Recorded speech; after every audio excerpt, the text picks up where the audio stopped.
د هر ولایت نه مې 10 میلمانه راغوښتي، مشران مې راغوښتي، او همداشان د خوست مې بېلابېلو قومونو نه مشران راغوښتي چې یو په بل غږ سره وکړي، چې سره متحد شي، سره یو شي.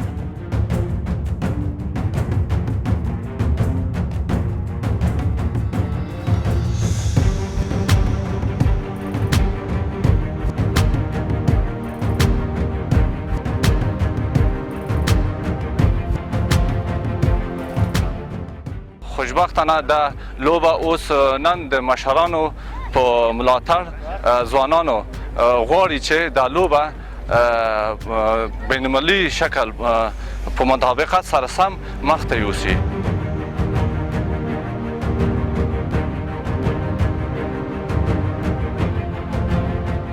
نو موږ مقصد په دې باندې ډېر خوشحاله یو، خو موږ هېوادوالو ته دا پیغام لرو سیاله پردګار دی په افغانستان کې سوله راولي. بدبختانه د جنګو بې امنیتي له اوله یا د حکومت لخوا د موږ د نیزه بازي لوبې ته هېڅ توجه نه کیږي او دا لوبه یې له پامه غورځوي.